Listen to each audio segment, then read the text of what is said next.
প্রোগ্রামটা, আজকের প্রোগ্রামটা মূলত হচ্ছে যে তরুণ উদ্যোক্তাদের নিয়ে। সেটা হচ্ছে যে আমাদের কোস্ট ফাউন্ডেশন খুব বেশি বড় না, কিন্তু হচ্ছে মানে হচ্ছে রিসোর্স এবং হচ্ছে কৃষি অধিদপ্তর বা মৎস্য অধিদপ্তর তাদের সাথে হচ্ছে খুব সমন্বয়, এবং হচ্ছে প্রোগ্রামের ফান্ড খুব ওপেন একদম, হচ্ছে আমাদের বাজেট কত থাকে, আমাদের কোন প্রোগ্রামে কি খরচ, ঋণ বা অন্যান্য সকল সেক্টরই হচ্ছে আমাদের ট্রান্সপারেন্ট।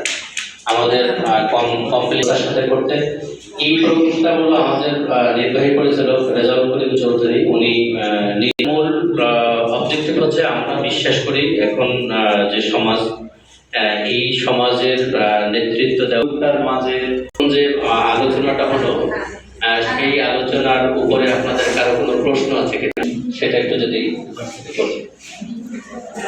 আমি জামালপুর কেন্দ্র থেকে আসছি। বরিশাল সদর উপজেলা। ধন্যবাদ। সবাইকে শুভেচ্ছা। আমি জহুরুল ইসলাম, আমি সহকারী access to justice for women. আমি প্রোগ্রামটা দেখি। আসসালামু আলাইকুম, আমি গণকান্তি ঘোষ, জেলা অসমাপ্তা বরিশাল। ধন্যবাদ সবার পরিচয়। মামলা পরিচালনা করত এবং গ্রাম্য সালিশ পরিচালনা করত কোস্ট ফাউন্ডেশন।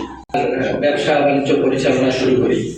তো এখানে কোস্ট ফাউন্ডেশনের কাছ থেকে যে জিনিসটা পাওয়া যাচ্ছে, আমাদের বাংলাদেশে আরো অনেক রকমের এনজিও আছে।